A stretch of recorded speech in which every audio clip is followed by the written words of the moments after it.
Selamat malam teman-teman. Kali ini aku berkunjung di rumahnya Mas Lutfi Anwar. Kalau teman-teman ingin tahu siapa Mas Lutfi Anwar, mari ikuti aku.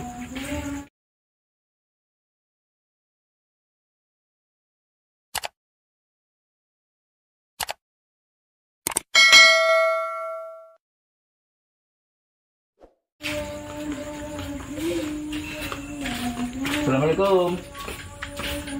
Assalamualaikum. Assalamualaikum.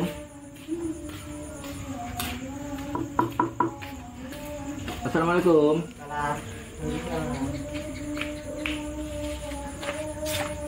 Mama Mas.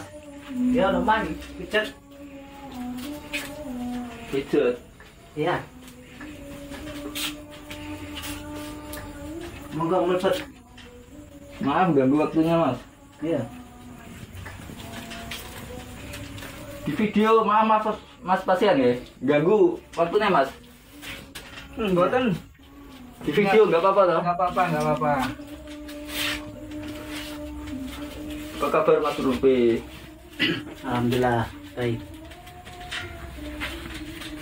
Disambi pijet. Ini Mas pasiennya ini lagi sakit apa atau cuma capek-capek aja ini?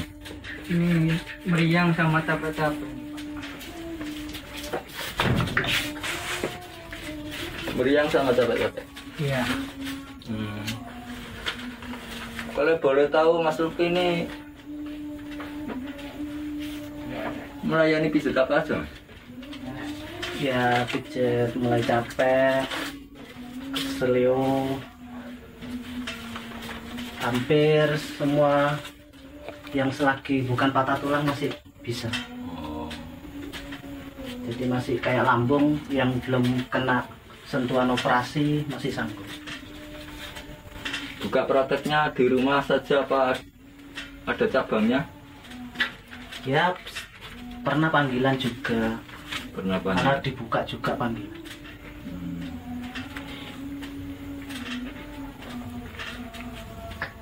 Bukanya mulai jam berapa sampai jam berapa? Kalau bukanya dilihat di Google itu mulai sekitar setengah 7 sampai jam 9 malam. Setengah 7 sampai setengah malam. Ada hari liburnya ya? Ya, setiap hari. Apakah tiap hari ada pasien yang datang?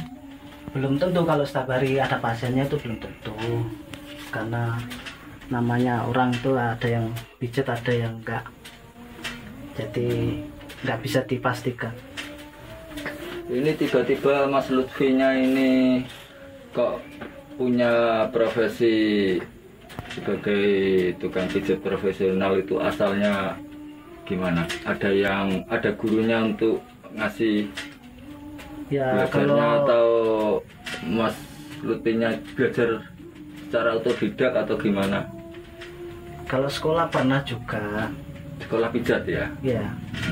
Cuman sebelum sekolah juga dulu sudah langsung pijat. Itu mulai 2010 tuh udah mulai pijat. Mulai 2010. Soal keahlian tuh mungkin 18,2. ya karena sering mijetin orang tua dulu, mungkin itu salah satunya. Terus 2020 saya sekolah ke Malang. Mohon maaf Mas Lutfi ya, katanya Mas Lutfi ini tunanetra ya? Iya, tunanetra.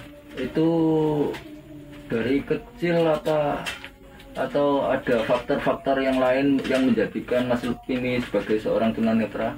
Kalau tunanetra ini sebenarnya sih udah dari kecil, itu yang sebelah kanan. Tapi kalau yang kiri dulu sempat bisa melihat. Nggak lama, cuma sekitar antara 7 tahun atau 8 tahunan lamanya. Waktu Mas Lutfi mengalami hal seperti itu masih di usia berapa tahun? Seingatnya aku cuman mau naik kelas 3 SD. Oh, kelas 3 SD. Lebih tepatnya.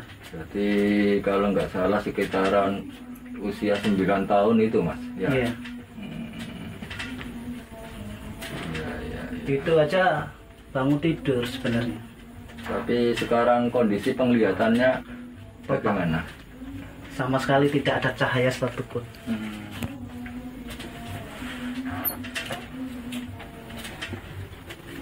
Lah terus, kabarnya ini Mas Lutfi juga sangat apa namanya yaitu, kok bisa seorang tunanetra kok paham tentang internet, audio, kabarnya seperti itu soalnya.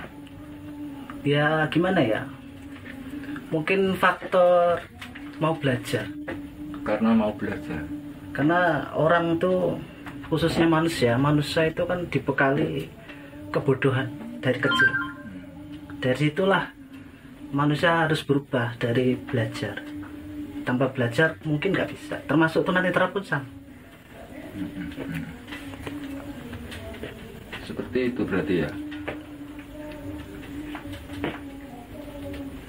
Ini setiap pasien ini ada tarifnya biasanya atau gimana gitu? Kalau tarifnya masih ikut umum, nggak berani naikin karena Biasanya per pasiennya itu berapa ya, gitu? Atau ada yang ngasih lebih. beda-beda? Kan ada pijat capek, ada Ya. pijat urat, itu Sama, sama tarifnya. nggak ada perbedaan. Cuman biasanya kalau misalnya ada mau refleksi, saya lebih lama itu hanya 30 menit. Lebih dari itu kurang sanggup, terlalu berat. Karena refleksi butuh tekanan yang ekstra daripada pijat biasa. Gitu ya. Tapi tadi Mas Lutfinya itu ngomong kalau kadang melayani pijat panggilan ya, itu dijemput atau ada yang nganterin? Yang biasanya sih ada yang jemput, ada yang dari sini, yaitu ambil ojek sendiri. Itu biasanya yang jarak jauh. Tapi kalau yang satu desa biasanya diambil. Bagaimana Mas pasien rasanya saat dipijat Mas Lutfi ini? Iya, alhamdulillah ini agak lumayan ini. Lumayan ya. Iya. Apakah Mas pasien sudah sering kesini atau baru pertama kali ini? Sering ke sini, Pak. Sering kesini? Iya, ini sudah langganan. Sudah langganan. Iya. Kalau saya sudah cocok ya saya terusin, Pak. Iya, iya, iya. Ini berarti pijat capek Iya. dan kurang enak badan ya? Nah, Nggak ada unsur-unsur keseleo atau yang lain-lainnya, nggak ada ya? nggak ada, Pak. Iya, iya, iya. Tapi ini suasananya kok kelihatannya agak sepi. Pada kemana ini keluarganya Mas Lutfi ini? Mas Lutfi tinggal sama siapa aja ini di rumah ini? Di rumahnya cuma sama buyut saja. Jadi saya berdua sama buyut dua. Buyut. Iya. Lah, orang tuanya Mas Lutfi pada kemana? Kalau orang tua sudah meninggal dunia. Itu sejak kapan kira-kira bisa diceritakan? Kalau dari bapak itu mulai 2008 Desember. Sedangkan ibu sendiri 2014. Jadi Mas Lutfi ini menjadi seorang yatim piatu itu sejak mulai usia berapa? Usia 11 tahun. 11 tahun. Ya. Nah, terus semenjak itu Mas Lutfi ini tinggal berdua sama buyutnya saja itu gitu? Apa? Kalau dulu masih belum sama buyut, dulu masih sendiri malah di rumah sini. Nah, terus yang memenuhi kebutuhan Mas Lutfi sehari-hari siapa pada saat itu? Ya, dulu masih ikut mbah, nenek. Masih ikut mbah nenek. Terus Tapi- mbahnya sekarang? Neneknya udah meninggal. Cuman tapi itu apa? Makan ikut nenek, cuman tidurnya di sini saja, nggak di rumah nenek. Gitu. Iya, iya. Nah, terus saat ini yang menyediakan konsumsinya siapa selama ini? Alhamdulillah ya bisa beli sendiri dari hasil pijat itu tadi. Intinya udah dalam kondisi siap saji gitu, apa nunggu dimasak dulu gitu? Ya beli, ada yang langsung beli, ada yang pesan dulu kayak di depan rumah pesan yang lauk yang mau dimau. Seperti itu ya Mas. Ya setiap hari begitu.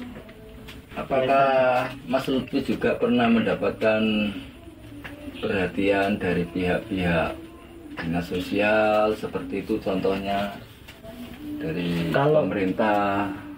dari pemerintah, alhamdulillah sempat dulu pas waktu corona, yaitu bantuan untuk pijat ini sama kipas angin sama lemari. Jadi alat pijat, kipas angin dan lemari Iya, berupa dari dinas sosial. alat untuk fasilitas praktek kerja ini, praktek Iya, ini ya, praktek pijat ini ya. iya, ini tempat dari pemerintah. Selain itu sudah ada, nggak ada lagi ya? Iya, setelah itu tidak ada.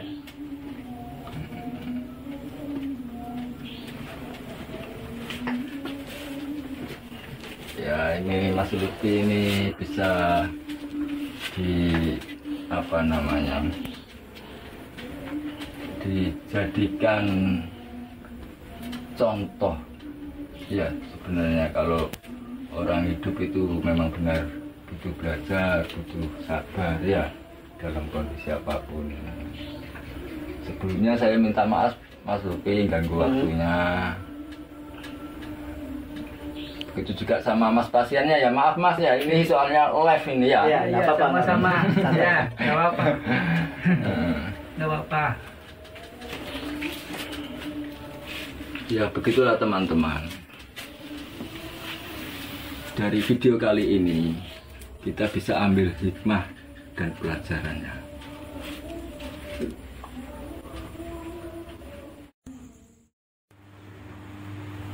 Itulah teman-teman, mungkin bisa kita ambil hikmah dan pelajarannya dalam video kali ini.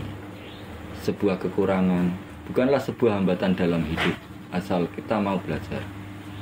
Contohnya Mas Lutfi, dia adalah seorang tunanetra yang berprofesi sebagai pijat profesional. Semenjak kecil dia ditinggalkan kedua orang tuanya, tapi semua itu tidak membuatnya patah semangat dalam menjalani hidup. Terus bagaimana dengan teman-teman semua? Semoga di luar sana banyak tangan-tangan mulia, tangan-tangan dermawan yang ingin menyalurkan empati dan rasa kepeduliannya terhadap orang-orang yang bernasib seperti Mas Lutfi.